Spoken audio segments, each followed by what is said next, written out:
Meus irmãos, Deus tem convidado a gente a um tempo muito bom para a gente descobrir quais são esses efeitos da obra de Cristo, desse Rei do Universo, sobre a terra.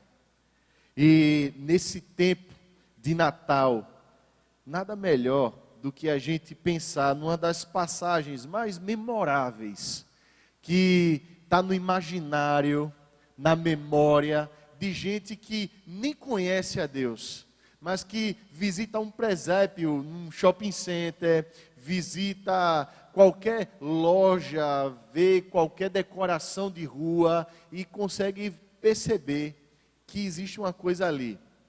Um casal com uma criança, num cenário muito simples, não é? Isso tudo é descrito no Evangelho de Lucas, no capítulo 2.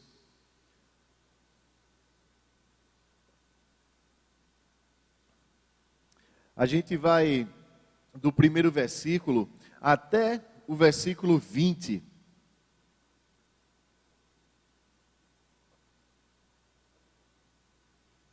Evangelho de Lucas, capítulo 2, primeiro versículo, até o versículo 20. Diz assim a palavra de Deus: naqueles dias foi publicado um decreto de César Augusto, convocando toda a população do império para recensear-se. O primeiro recenseamento, foi feito quando Quirino era governador da Síria. Todos iam alistar-se, cada um à sua própria cidade. José também subiu da Galiléia, da cidade de Nazaré, para a Judéia, a cidade de Davi, chamada Belém, por ser ele da casa e família de Davi, a fim de alistar-se com Maria, sua esposa, que estava grávida. Estando eles ali, aconteceu completarem-se-lhe os dias, e ela deu à luz o seu filho primogênito, enfaixou, deitou numa manjedoura, porque não havia lugar para eles na hospedaria. Havia naquela mesma região pastores que viviam nos campos e guardavam o seu rebanho durante as vigílias da noite. E um anjo do Senhor desceu aonde eles estavam, e a glória do Senhor brilhou ao redor deles, e ficaram tomados de grande temor.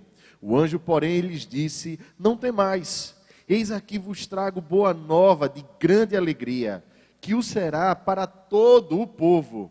É que hoje vos nasceu na cidade de Davi o Salvador, que é Cristo o Senhor.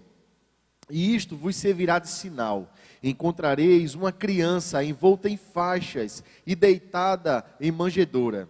E subitamente apareceu com um anjo uma multidão da milícia celestial, louvando a Deus e dizendo: glória a Deus nas maiores alturas e paz na terra entre os homens a quem Ele quer bem. E ausentando-se deles os anjos para o céu, diziam os pastores uns aos outros: vamos até Belém e vejamos os acontecimentos que o Senhor nos deu a conhecer. Foram apressadamente e acharam Maria e José e a criança deitada na manjedoura. E vendo, divulgaram o que lhes tinham sido dito, o que lhe tinha sido dito a respeito deste menino. Todos os que ouviram se admiraram das coisas referidas pelos pastores. Maria, porém, guardava todas essas palavras, meditando-as no coração. Voltaram então os pastores, glorificando e louvando a Deus por tudo o que tinham ouvido e visto, como lhes fora anunciado. Vamos orar mais uma vez? Pai, esse cenário que a gente leu aqui é tão sublime, Deus, e ao mesmo tempo tão poderoso, Pai. Ele é tão forte, Pai, de tanto significado para a gente, Deus. Tem tanta coisa aqui, Pai, para a gente aprender. Tem tanta coisa aqui que Teu Espírito Santo pode iluminar, pode trazer ao nosso coração. Eu te peço, Pai, que nesse tempo que a gente tem aqui, que a Tua palavra e somente ela, Senhor, ela fale, Pai, com todo o poder aos nossos corações. Que não haja nenhuma mensagem de homem aqui, mas que Teu Espírito Santo, com toda a pessoalidade, Pai, vá a cada coração aqui, Deus, e fale, Pai, de uma forma tão expressiva, de modo a não deixar nenhuma dúvida que é o Senhor que está falando. Nos ajuda, Pai, nos ajuda em nossa fraqueza, nos dá discernimento e sabedoria, em nome de Jesus. Amém e amém. Qual é a marca de um rei sobre a terra? Qual é a marca de um rei sobre a terra? A gente lê o contexto do nascimento de Jesus dentro de um outro contexto. O contexto de um império, o Império Romano, que nessa época estava em expansão e estava sendo governado sobre a batuta, o cetro, a coroa, o trono desse homem chamado César Augusto, que não era o nome de nascimento dele, mas quando alguém subia ao trono de Roma, ele recebia um nome. E o nome dele basicamente significava o rei elevado, que está sobre todos. Esse era o nome dele. Muito simples, não é? Um nome muito humilde, né? Mas era praxe. E era praxe também que ele governasse bem, era esperado isso. Que ele governasse e o fizesse da melhor forma possível. Há alguns anos atrás, Roma, ela tinha sido abalada por uma série de guerras civis.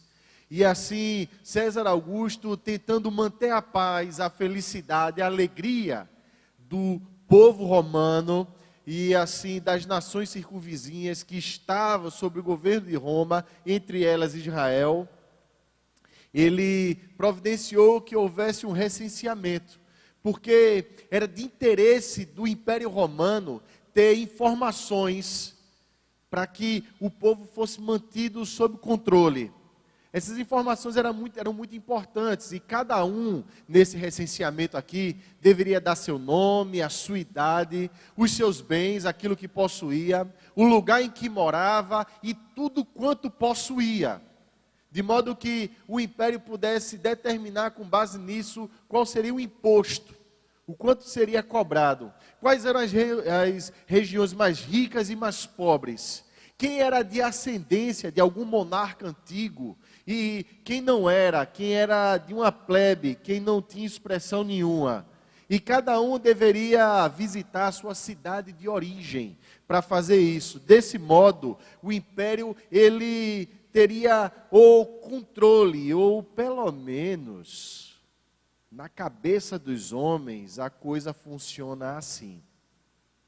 Parece que, na lógica do mundo, se a gente tiver o máximo de informações, o máximo de recursos, a gente vai ter um certo controle da nossa vida. Através da educação de massas que é oferecido hoje, parece que é oferecido para a gente a proposta de você escolher o futuro que você vai ter. Qual curso universitário você vai cursar, qual é a universidade que você vai, até mesmo qual é a pretensão salarial e o lugar onde você vai morar. Isso é uma lógica de mundo. Só que o fundo de tudo isso é uma busca. É a busca pela paz, é a busca pela alegria, é a busca por você se sentir seguro nesse mundo. Essa que é a busca no final das contas. E o imperador romano, ele tinha essa missão sobre a terra. E existia nessa época, inclusive, uma expressão conhecida de todo o império, que era a paz romana. Parece que a gente está atrás dessa paz. Só que nessa lógica desse contexto que a gente leu, essa paz ela é construída a partir do ser humano para o ser humano. E essa lógica ela tem sido tentada reiteradas vezes. E a gente vê que, na verdade, essa lógica, ela nada mais é do que a vontade humana de ser divino, a vontade humana de garantir o seu próprio futuro, a vontade humana de ser seu próprio soberano, se realizando. Só que, se você prestar atenção numa profecia que está lá no profeta Daniel, ele fala de diversos reinos que são manifestos na visão de Daniel através de bestas. São animais como ursos, como leopardos, como uma besta indizível, indescritível, mas que era mais terrível que era o Império Romano. De modo que todos os governos do mundo, apesar de buscarem essa paz, o que na verdade conseguem é um controle mediante um medo, uma ameaça, um temor. E preste atenção nisso, meu irmão. Deus, ele não é avesso à ordem. Deus, ele não é avesso à organização do governo. Absolutamente. Deus não é avesso a legislações. Absolutamente. No entanto, quando os governos do mundo acreditam que através da informação que é obtida, da legislação que é constituída, do imposto que é pago, do exército que se tem, do policiamento ostensivo, ou até mesmo das posses de uma população, quando os governos desse mundo acreditam que vão trazer paz à sua população, paz ao mundo, e que as pessoas esperam isso e vão conquistar isso, eles estão assinando a sua própria falência pessoal. Como todos os impérios que vieram antes de Roma assinaram, como o próprio Império Romano encontrou o seu fim. E cada governo do mundo, cada regime do mundo, encontrou seu fim fatal, uma vez que encontraram isso. Existe o outro lado da moeda aqui. Existe um lado da história que é contada na Bíblia, de um Deus que sempre procurou o homem, e ele sempre procura o homem na figura de um soberano.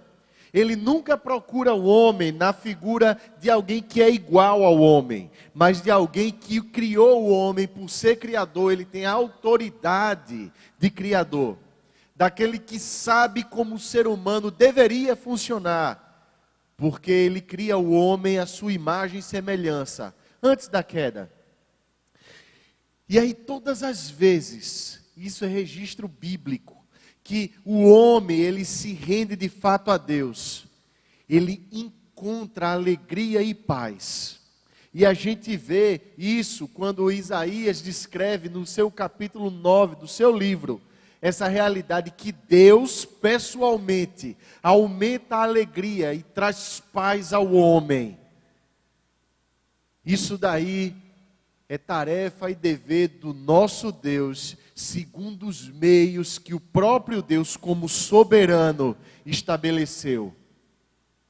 Só que é impossível a gente não contrastar os meios de Deus para fazer isso com os meios do homem. E a gente percebe nesse texto que os meios de Deus são totalmente avessos, totalmente diferentes, totalmente contrastantes, que é os meios do homem. A paz e a alegria que o homem busca e procura, a gente vê nesse contexto aqui, ela é trazida sempre de uma forma externa. É algo que você adquire, é algo que você conquista, é algo que te dão, e é algo que você pode constituir para si. Eu voltei para o Brasil há pouco tempo, estou aprendendo a falar português novamente, brincadeira. O máximo que eu fui foi ali em Carpina. Mas é algo que a gente parece que está sempre buscando para a gente. Só que a gente vê no texto da gente que paz e alegria está no próprio Filho, em Jesus Cristo. E por quê? Porque Ele é o Deus encarnado. E a gente tem que prestar atenção em algumas nuances desse texto, porque ele traz esse contraste de ideias, esse contraste de concepções entre essa paz e alegria que vem de Deus e essa paz e alegria que vem da manjedoura. E agora a gente vai colocar a coisa dessa forma, do trono de Roma para a manjedoura de Jesus. E aí a gente vê que José e Maria estão envoltos numa circunstância. Só que a gente vê um Deus soberano, que Ele usa as circunstâncias para satisfazer a sua própria vontade. A despeito do César ter informação para isso. O César não sabia que o Messias teria que nascer em Belém. Isso era um sinal, uma profecia que estava lá no Antigo Testamento. César não sabia disso. Só que Deus usa a ocasião do recenseamento para fazer com que o José e Maria saíssem lá de Nazaré e voltassem para Belém, para que Jesus nascesse lá, porque havia uma profecia. E Deus, Ele é fiel. Como nós lemos no texto lá de Isaías, o zelo do Senhor fará isso. E Deus é zeloso nas suas minúcias. Toda a informação do trono de Roma, ela é falha. As pessoas no recenseamento podiam mentir, podiam fazer e falar qualquer coisa para pagar menos imposto. Até dizem que isso é sonegação, não é verdade? Eu nunca vi isso acontecer no Brasil, não. Mas dizem que em Roma acontecia. Nunca vi isso acontecer aqui no Brasil. Alguém já ouviu falar de sonegação de imposto? Não? Eu nunca ouvi falar, não. Mas dizem que em Roma acontecia muito. Aqui no Brasil é só honestidade, graças a Deus. Né? É, porque vocês estão rindo. Mas Deus, Ele é poderoso para usar cada circunstância para fazer cumprir os seus propósitos. Meu querido, uma primeira informação que você deve saber sobre a manjedoura de Cristo é porque ela surge num local e tempo propício, é chamada a plenitude dos tempos. E isso é feito pelo próprio Deus. Deus, Ele é fiel nos seus propósitos e Ele tem poder para cumprir cada um dos seus propósitos. E a história da humanidade, ela se desenrola numa história muito maior, que é escrita na eternidade. Meu querido, olhe bem para mim e tenha consciência disso nessa manhã. A história da sua vida se desenrola e se desenvolve num contexto muito maior. Então você pode descansar nas mãos de um Deus que não perdeu o controle da história da sua vida. E que cada vírgula, cada cabelo da sua cabeça, cada ponto final da história da sua vida foi escrita pelas mãos do próprio Deus. Porque a história de Jesus tem a ver comigo e com você. Porque a história de Jesus fala de gente comum, pastores, que estavam cuidando dos seus afazeres e de forma bem inesperada, eles veem uma luz brilhar no céu e de repente um anjo brilha. E se você já foi no interior ou então até mesmo num cenário assim bem silvestre como era esse daqui, à noite, você sabe que você não enxerga nada à sua frente. De repente você vê uma luz e um homem, um anjo à sua frente, e esse anjo vem com o seguinte anúncio. Ele diz: não temais, versículo 10, eis aqui vos trago boa nova de grande alegria, que o será para todo o povo. Preste atenção num jogo de palavras aqui, porque parece que a ordem do trono de Roma foi subvertida e toda a autoridade agora é colocada numa manjedoura dura de um bebê recém-nascido, aparentemente desprotegido, aparentemente desvalido e falido. Por quê? Porque a simples palavra evangelho, ela tem que ser explicada para a gente. Boas novas. O anjo diz assim: não tenham medo. Vocês não precisam temer a minha chegada aqui. Não estranhem a minha chegada aqui. Não estranhem essa luz, porque o que eu venho trazer para vocês é uma mensagem. Um anjo é, por definição, um mensageiro. Cada vez na Bíblia que um anjo aparece, é porque uma mensagem muito importante, ela é trazida ao povo. E aí um anjo aparece e ele diz assim: eu trago uma boa nova. A palavra aqui é evangelho, que a gente é acostumado a dizer assim: eu vou evangelizar, ou então esse é o evangelho de Lucas. A palavra evangelho, no horizonte histórico, ela não surge para descrever o nascimento de Jesus. A palavra evangelho, ela era usada naquele período para descrever grandes acontecimentos políticos, referidos ao trono de Roma. Então, quando nascia um príncipe, um herdeiro do trono, era escrito um decreto, e esse decreto era trazido às primeiras às autoridades, e essas autoridades iam falar para o povão. Eram escolhidos os melhores mensageiros, os mais ilustrados, os mais eloquentes, e aí essas autoridades recebiam essa notícia. Trago-vos, por exemplo, o evangelho de Júlio César. Nasceu tal dia, tal. Ou depois o evangelho que dizia o referido príncipe, ele agora atingiu a maioridade. Ou ainda, ele subiu ao trono em tal dia. Esse evangelho no Império Romano era tão forte que determinado imperador no século IX colocou o dia 23 de setembro como dia do primeiro dia do ano civil, porque era o dia do nascimento dele, era o culto ao imperador.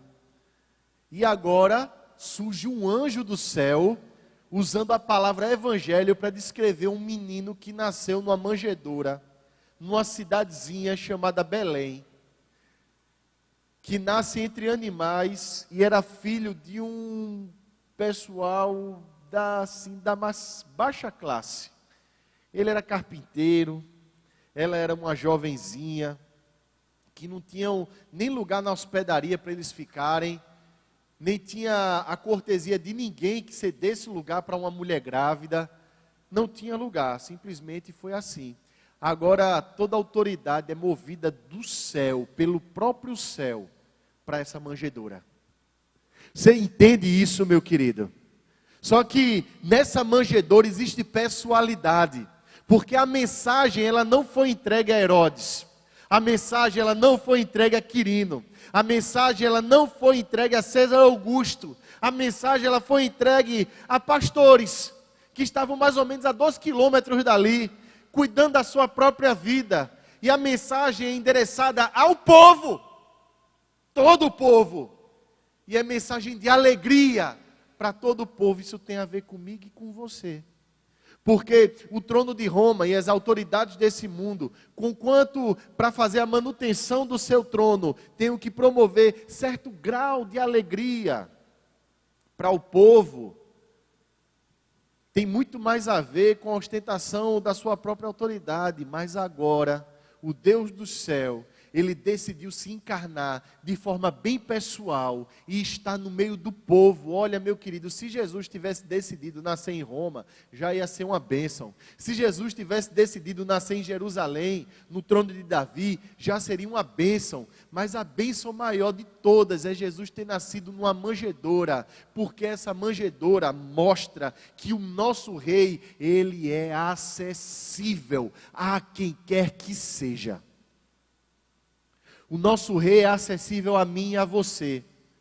O nosso rei, ele não precisa saber o quanto você ganha, quem você é. O nosso rei, ele não está interessado nos teus diplomas, nas tuas posses. O nosso rei não está interessado nos teus méritos. O nosso rei está interessado em quem você é. Por quê? Porque ele quer te tornar mais parecido com ele. Isso é a maior alegria para a gente. E ele é zeloso para isso. Você entende, meu querido, que isso transcende qualquer legalismo nosso? Você entende que isso transcende qualquer impessoalidade de Deus? Você entende que esse negócio é com a gente? Que às vezes a gente transforma o Natal num ritual, às vezes a gente transforma a coisa santa numa impessoalidade divina, às vezes a gente transforma a nossa vinda à igreja, o nosso ministério, às vezes a gente transforma assim a nossa vida devocional numa coisa e num acontecimento durante o dia, que pouca relação tem a ver com a nossa vida pessoal e muito mais relação tem a ver com a manutenção da nossa ostentação de bom moço ou de boa moça. Parece que tem muito mais a ver com a nossa relação com a gente mesmo, para que outras pessoas olhem para a gente e digam assim: olha lá, está um crente. conhece todas as informações da Bíblia, sabe de tudo de Deus, conhece demais a teologia, é um rapaz maravilhoso, é uma moça maravilhosa, são excelentes vizinhos, olha, não incomodam ninguém. Olha, é gente assim, de moral ilibada, viu? Gente muito boa, meu querido. A manjedoura de Cristo nos mostra uma coisa aqui. Porque ela não está simplesmente interessada na construção de uma reputação, mas ela está interessada na pessoalidade do nosso relacionamento com Deus. Ela está interessada demais na intimidade que você pode ter com Deus. Porque o anjo que traz a notícia aos pastores, eles não diz assim simplesmente, agora saibam disso e fiquem aí. Muito pelo contrário, os pastores dizem assim, a gente precisa ir ver esse negócio. A gente precisa assistir esse negócio. A gente precisa ver isso. A gente precisa ouvir e ver. Isso tem a ver com relacionamento. Isso tem a ver com quem a gente de fato é por dentro. Porque diante de Cristo é impossível que a gente não mostre quem a gente é por dentro. E é impossível, diante da manifestação do nascimento de Jesus Cristo, a gente não compreender quem Jesus Cristo é por dentro. Ele é todo sinceridade, Ele é todo transparência e Ele é todo humildade e simplicidade. É a partir disso que a nossa vida com Ele acontece. E é somente a partir disso que ela explode. Porque essa manjedoura de Cristo nos ensina muitas coisas. E coisas essenciais que a gente não pode sair daqui nessa manhã sem saber e conhecer. Esse Deus acessível, esse Emanuel, Deus conosco, esse príncipe da paz, esse maravilhoso conselheiro, esse Deus forte, Ele nos ensina algo na manjedoura. Ele nos ensina que para você ser identificado como rei, como sacerdócio real, como nação santa, você não precisa ostentar essa imagem de gente assim, acima de qualquer suspeita. Você não precisa ostentar uma imagem de alguém que se compara com os outros e se diz assim, eu sou mais espiritual, eu me tornei uma referência. Absolutamente. Essa manjedoura de Cristo ensina de forma diferente do trono de Roma. O trono de Roma ensinava que a autoridade de um rei, ela tem que ser envolta numa atmosfera de uma divindade humanamente construída e aparentada em vestes vermelhas ou púrpura e vestes assim adornadas com ouro, em tronos engastados de pedras preciosas, elevados em palácios. Só que a manjedoura de Cristo, ela nos mostra que a nobreza tem muito mais a ver com o coração do que com a aparência externa. Eu posso te fazer uma pergunta bem honesta para você responder no seu coração? Quão humilde a manjedoura de Cristo tem te tornado? Quão simples a manjedoura de Cristo tem te tornado? Isso se manifesta, sabe em quê? Nas necessidades que nós portamos a cada dia. A cada dia nós vamos enchendo a nossa vida de necessidades construídas, enlatadas e produzidas industrialmente. E nós dizemos que a nossa alegria, a nossa paz depende dessas coisas. E até a própria passagem do Natal, ela precisa ser adornada de uma série de penduricalhos. E precisa ter presente, precisa ter roupa nova, precisa ter um jantar bem caro, precisa disso, precisa daquilo, precisa de uma série de coisas. E por quê? Porque nós alimentamos, mesmo de forma inconsciente, uma sensação de mérito. Por quê? Porque eu preciso e porque eu mereço. Afinal de contas, eu trabalhei tanto, não foi? Afinal de contas, a época, assim, determina isso. Afinal de contas, a gente é crente. E a gente merece. É como se agora a manjedoura de Cristo não nos ensinasse nada, mas ensinasse uma coisa, que existe um Deus que é inferior a mim, e por ser inferior a mim, Ele tem que atender às minhas necessidades, a hora que eu pedir e a hora que eu disser. E se Ele não admitir, assim, e de maneira nenhuma, satisfazer as minhas necessidades, eu vou ficar ressentido. Se em algum momento eu achar que a minha fé, assim, a minha imagem de crente foi arranhada, eu vou ficar ressentido. Se eu me sentir diminuído no mundo, eu vou ficar ressentido. Se em algum momento eu tinha e não tenho mais, eu vou ficar muito triste. Por quê? Porque eu merecia aquilo tudo. Porque eu tinha que ter aquilo tudo. Afinal de contas, né, a gente faz por onde. E tudo que a gente pede de Deus é isso. E Deus não dá para a gente, então vai lá que Deus está errado. Esse Deus da manjedoura é inferior a gente, parece. Ou essa manjedoura, ela tem nos ensinar a humildade. A humildade de saber que um Deus no céu se importou tanto com você, que Ele desce ao nosso nível. E essa manjedoura ensina para cada um de nós que por mais rico, por mais próspero, por mais intelectual, por mais conhecedor de teologia que a gente possa parecer, na verdade o estado do homem é de pobreza absoluta, é de falência total. E Deus, Ele nos traz, nos chama a atenção a essa realidade. E Ele diz assim, o seu estado é esse, eu desci a esse estado para te trazer para cima. Porque eu tenho poder para transformar você. Enquanto a gente alimentar e a gente quiser ostentar a imagem de gente que sabe que é e que acontece, e que se acha bom demais, que se acha legal, e acha que o pecado que se comete é pouco e é pequeno, a gente está dizendo assim, essa manjedoura não me ensina nada. A gente está vivendo a lógica de Roma. Só que Deus, Ele está te convidando a alguma coisa aqui. Deus, Ele está te convidando nessa manhã a você pensar na manjedoura de Cristo como sendo um ato de compaixão do nosso Deus, dizendo assim, eu te amo, e eu sei do nível que você e que cada ser humano desse planeta está, e eu venho aqui conversar contigo. O que você está disposto a abandonar para isso, meu querido?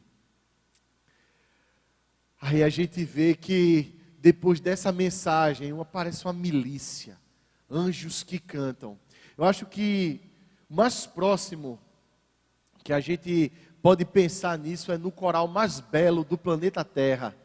Assim, sexta-feira teve aqui a cantada das crianças, uma das coisas mais maravilhosas. Eu li esse mesmo texto aqui, um pedacinho só dele, quase que eu não consigo ler, porque quando eu fico olhando para a criançada aqui, dá logo vontade de chorar, não é? A gente vê essas coisinhas, e a minha magrela estava aqui no meio, a Godinha aqui, e Estezinha aqui no... Minha gente, indescritível. Imagina essa cena. Agora imagina que um pai no céu vê o seu filho nascer na terra. O que é que o Deus dos céus, como concretização da sua promessa, faria? Ele manda uma milícia do céu, dizer assim, o meu filho nasceu, para que você seja meu filho também. Aquele dia marcava o dia da morte do inferno. Aquele dia marcava o dia que a cabeça da serpente seria destruída. Aquele dia marcava o dia que o seu e o meu grilhão, que as cadeias que nos prendiam serão rompidas de uma vez por todas. Aquele dia era dia de vitória. Era dia para você e para mim lembrar, para todos sempre, quem é o nosso Deus. E Deus fende os céus, faz o céu visitar a terra. Ele cria um elo, uma união, como foi no Éden, e disse assim, o meu filho está aqui. Acabou-se a morte, acabou-se o inferno. Esse é o motivo da sua alegria. Meu querido, qual é a insegurança do seu coração? Se você sabe que o Deus dos céus visitou a terra, mais do que isso, que através do nascimento, da obra, da morte, da ressurreição de Cristo, Ele deixa o Espírito Santo no teu coração, e que esse Deus nunca vai se ausentar de dentro de você. Essa daí é a alegria da vida da gente. É o próprio Deus, e Ele não pode ser tirado de você. Naquela mesma noite, os pastores que estavam ali, gente simples, eles disseram assim: a gente tem que abandonar tudo e ver esse negócio acontecer. A manjedoura de Cristo, ela nos ensina algo, que o governo do nosso Deus, ele se dá a partir do coração.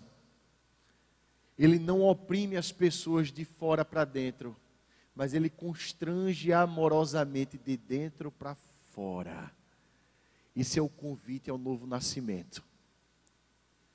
Esse é o convite para a gente olhar para dentro da gente e dizer assim: eu preciso abandonar tudo, porque agora eu encontrei o bem supremo, aquilo que é maior do que qualquer coisa nesse mundo. Eu entendi que o céu visitou a terra, e agora eu vou atrás desse céu. Eu quero esse negócio para mim. Deus, Ele te convida nessa manhã a isso. E tem um risco que cada um de nós corre. Meu querido, preste atenção nisso. A gente é crente.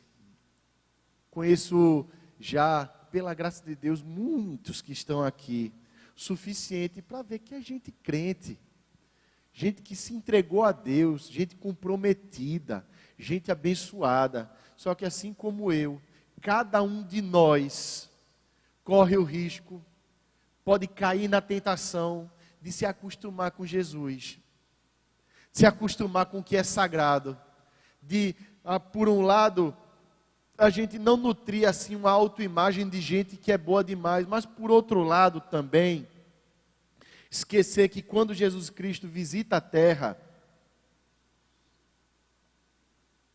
Ele visita segundo boas novas, ou em outras palavras, Ele visita a terra na qualidade de um imperador que nasceu, de um rei que nasceu, príncipe da paz, Deus forte que nasceu, aquele que veio governar.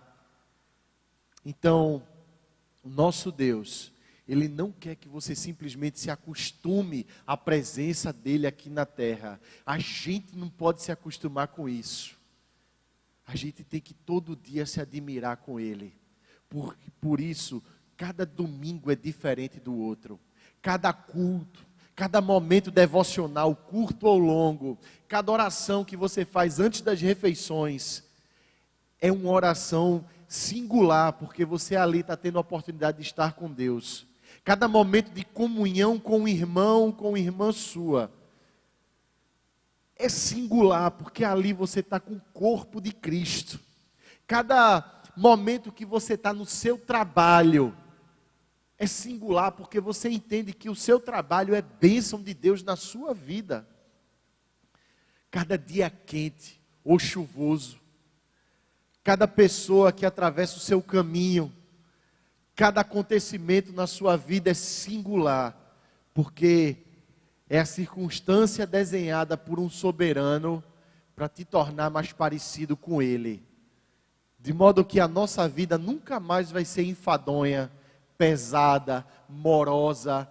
Pelo contrário, ela vai ser uma vida de muitos encontros com Deus. Ela vai ser uma vida de uma devocionalidade tão pessoal, tão íntima, que a cada esquina, que a cada tropeço, que a cada oportunidade, você pode crescer em fé com esse Deus. E cada acontecimento vai ser levado para o coração. Naquele momento e naquela circunstância, tinha uma jovem, bendita entre as mulheres, admirável, uma mulher de Deus, virtuosa, chamada Maria. E aqui a gente já está chegando no final, tá certo, dessa conversa tão rápida da gente. Tinha a Maria, e Maria ela olhava tudo isso acontecendo e ela guardava no coração cada uma dessas coisas. Ela estava pasmada diante de tudo o que estava acontecendo. Ela tinha presenciado em si mesma o nascimento de Jesus Cristo. Ela tinha colocado nos braços, amamentado, o Salvador do universo. E agora estava recebendo a visita dos pastores.